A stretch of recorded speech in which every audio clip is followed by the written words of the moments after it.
When it comes to real-life horrors, it's often believed there's no limit to what men may do to each other. But what if the perpetrators of the crime, of an unthinkable, vile, heinous act, were children themselves? What could make innocent minds turn so evil, and why did it happen in 1980s Japan? What you are about to hear is believed to be real, based on witness accounts, testimonies, and public record. This is terrifying and true.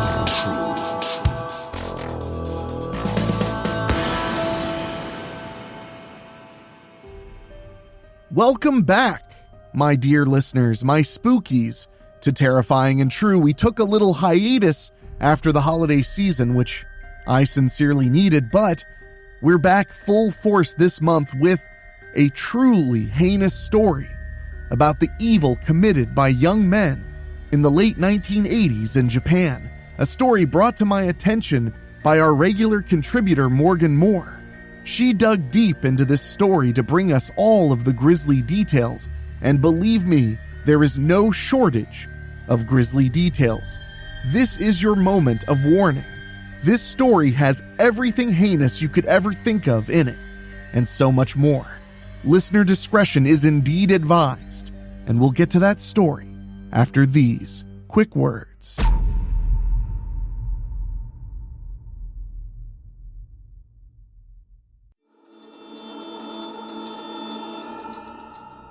After World War II, Japan saw many changes as it moved forward. Whether it was from occupation by America until 1952, the changing of accepted norms in their media, or even down to the style of their buildings and clothing. An aspect that did see a rise was crime, and like many other countries after any conflict, juvenile crime saw an uptick to terrifying levels. While Japan saw a major growth financially and a decrease in unemployment in the 80s, the end of the decade saw what many described as the worst case of juvenile delinquency in post-war Japan. Like many other crimes before and after, its notoriety is such that it has inspired many books and works of fictional media. It shocked the community and country involved, and to this day remains one of the most chilling acts of violence and depravity the world over. This is the story of how 4 teenagers kidnapped, abused, and ultimately killed a girl who, by all accounts, had a bright future ahead of her. A story about how so much evil can exist at such a very young age. This is the story of the kidnapping and murder of Junko Furuta. On November 25, 1988, at around 8:30 p.m., 18-year-old Hiroshi Miyano and 16-year-old Noboru Minato were wandering around the city of Misato in Saitama Prefecture when they happened upon 17-year-old Junko Furuta on her way home from work. The two would later admit that they were walking around the city looking for women to rob and rape, and, once seeing Furuta, picked her out as their target. Under orders from Miyano, Minato kicked Furuta off her bike before running off. Miyano then approached her under the false pretense of being a witness to the act. Once he gained Furuta's trust, he offered to take her home. She agreed, and the two were on their way. However, very quickly the situation turned to a terrifying one, as Miyano took Furuta to a warehouse, where he proceeded to rape her before taking her to a hotel and repeating the act again. While at the hotel, Miyano phoned his friend Minato, 17-year-old Jo Ogura, and 17-year-old Yasushi Watanabe, and bragged about having raped the teenage girl.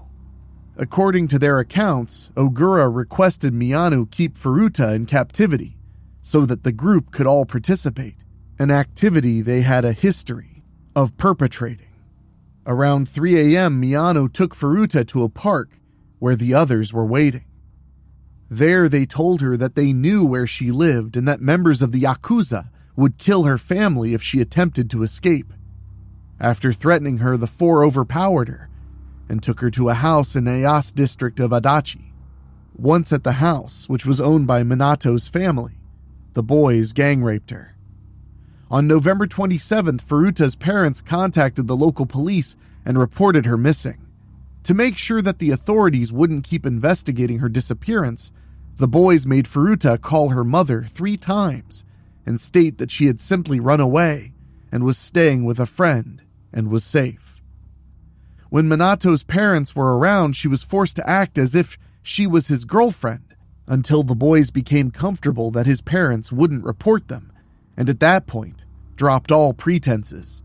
Minato's parents would later claim that they did not intervene because they were afraid as their son was increasingly acting violently toward them. On the night of November 28th, Miyano invited 2 other boys, Tetsuo Nakamura and Koichi Ihara, over to Minato's house. There, the 6 drank cough medicine and pretended that they were getting high off of it. Scared for her life, Furuta attempted to escape while screaming madly. She was caught by the group and pinned to the floor with a pillowcase over her face. When Minato's parents went to check on what was happening, he simply told them it was nothing, and his mother and father left him alone. Afterwards, all 6 boys gang-raped Furuta while she was in a state of unconsciousness. The group held Furuta captive for 40 days.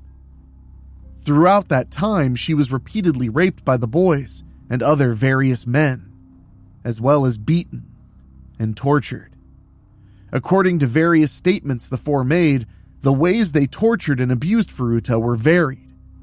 These included force-feeding her milk and alcohol and small amounts of food, with her eventually becoming malnourished, burning her with lighter fluid, beatings, forced inhaling of paint thinner, and smoking multiple cigarettes at once, as well as being made to sleep on a balcony with little clothing in the cold. She was also made to dance naked and masturbate in front of them. Other forms of Furuta's torture included having her pubic hair forcibly shaven and having various objects inserted into her vagina and anus, such as lit matches, metal rods, and bottles. Due to her severe injuries and infected burns, she became unable to go to the downstairs toilet and was confined to the floor of Minato's room in a state of extreme weakness. Along with this, Furuta's appearance drastically changed due to the nature and intensity of her attacks. Her face became so swollen it was hard to make out her facial features, and her body became so severely crippled that the boys eventually lost any sexual interest in her. They later stated that her body also began to give off a rotting smell. Because of this, they kidnapped and gang-raped a 19-year-old girl. January 4th, 1989 saw the conclusion of Furuta's torture. Due to losing a game of mahjong the night before, Miyano took his anger out on Furuta by lighting her on fire. Supposedly, she attempted to pull herself out of the fire, but slowly became unresponsive. The 4 boys punched her, ignited a candle and dripped hot wax on her face, placed 2 short candles on her eyelids, and forced her to drink her own urine. At one point, she was kicked and fell onto a stereo unit and began having convulsions afterwards. Because of her body bleeding profusely and pus leaking from her infected burns, the boys covered her hands in plastic bags before continuing to assault her. Her attack reportedly lasted 2 hours before Furuta had an iron exercise ball dropped on her stomach several times and succumbed to her wounds and died. In the aftermath, the gang wrapped her body in blankets and placed it inside of a travel bag. They then put her body in a 55-gallon drum and filled it with wet concrete. Around 8 p.m., they loaded it and eventually disposed of the drum in a cement truck in Koto, Tokyo.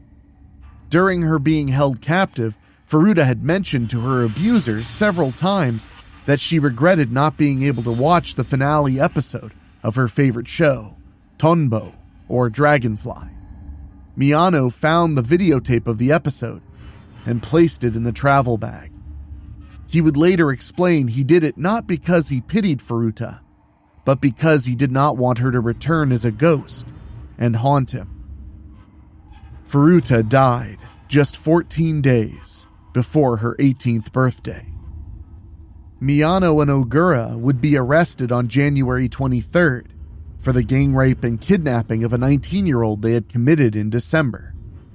During an interrogation on March 29th, Miyano was told by police that they had found women's underwear at his and Ogura's addresses. Believing that the police were referring to Furuta and that Ogura had confessed, Miyano told them where to find Furuta's body. The police were initially confused by the confession, as they had been referring to the murder of a different woman and her 7-year-old son that had occurred 9 days prior to Furuta's abduction, a case which remains unsolved. The following day, police found the oil drum where the boys had put Furuta's body, and she was later identified by her fingerprints.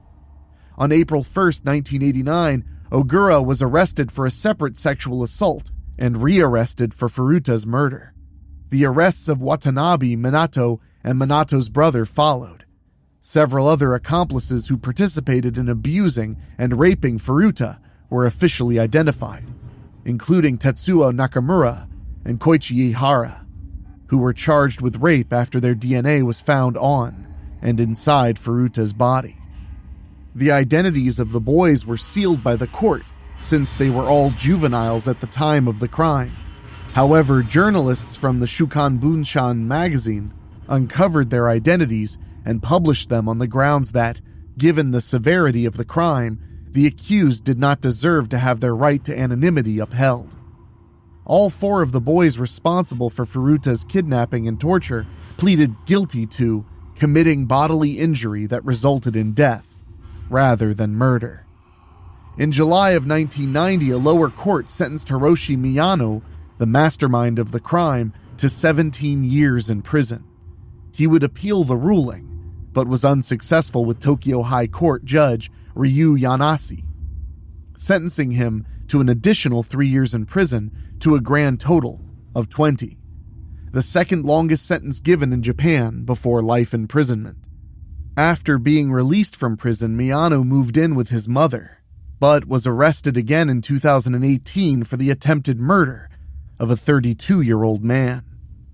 Yasushi Watanabe, who was originally sentenced to 3 to 4 years in prison, received an upgraded sentence of 5 to 7 years. For his part in the crime, Joe Ogura served 8 years in a juvenile prison before he was released in August of 1999. After his release, he took the family name Kamisaku when he was adopted by a supporter. It is said that Ogura, while in prison, boasted about his role in the kidnapping, rape, and torture of Furuta. In July of 2004, Ogura was arrested for assaulting Takatoshi Asano, an acquaintance he thought his girlfriend may have been involved with. Ogura tracked Asano down, beat him, and shoved him into his truck. Ogura drove Asano from Adachi in Tokyo to his mother's bar in Misato Satama, where he allegedly beat Asano for 4 hours. During that time, Ogura repeatedly threatened to kill him, telling him that he had killed before and knew how to get away with it. He was sentenced to 7 years in prison for assaulting Asano and has since been released. Ogura's mother allegedly vandalized Furuta's grave, stating the dead girl had ruined her son's life. Nobuhiro Minato would change his name to Shinji Minato and was sentenced to 4 to 6 years. He would later appeal his sentence and would be resentenced to 5 to 9 years by Judge Ryuji Yanase. His parents and his brother were not charged in connection to the crime. Furuta's parents were, understandably, not pleased by the sentences the boys were given. They would file a civil suit against the Minato family, due to that being where their daughter was held captive, tortured, and eventually murdered, a lawsuit in which they won. Miyano's mother would be ordered by the courts to pay the Furuta family 50 million yen, or $370,000 US. The funeral for Junko Furuta was held on April 2nd, 1989. At her graduation, Furuta's school principal presented her a high school diploma that was given to her parents. Additionally, Furuta's intended future employer presented her parents with the uniform she would have worn in the position she had accepted. The uniform was placed in her casket. The location near where Furuta's body was discovered has been developed since, and is now Wakasu Park. Since her murder, there have been various books written about the crime in addition to various fictional and non-fictional manga or comic books. There have been various movies made about the case as well, with most of them being exploitation films that focus on the sexual depravity that the boys committed, one of them being directed by Katsuya Matsumura, who is the creator of the All Night Long franchise. Of all the films and fictional works based on the crime, the most accurate and, quote, pleasant is 2004's Concrete. The movie focused on both the abuse Furuta received in a non-exploitive way and the possible social factors and circumstances that led the boys to commit the crime in the first place. Crime can come in all sizes and ages. Crime can come in all sizes and ages. Crimes committed by youths are an issue worldwide and vary in severity and the kind of crimes committed. Yet arguably, the murder of Junko Furuta remains one of the most extreme and unsettling cases next to perhaps war crimes committed by children. It is a story that still manages to unnerve those in its native country and those who have discovered it internationally in the years since. While Japan has hosted many notable crimes over its history, most notably being their various war crimes throughout World War II, Furuta's murder is perhaps the most disturbing, with only one other instance of murder possibly topping it. Stories like these are one of the things that makes Terrifying and True a fascinating but darkly disturbing job for me here at Weekly Spooky. I love telling stories that make us think a little darker, that make us feel a little creeped out. Fear, of course, makes us feel alive, but sometimes the truth of the heinousness of a crime is a lot to take in. This one I had never heard of until it was brought to my attention by Weekly Spooky contributor Morgan Moore, and it certainly starts this season of Terrifying and True off to a dark, sinister, and vile start. So, in the words of Abraham Lincoln, probably, it's the kind of thing you like, if you like that kind of thing.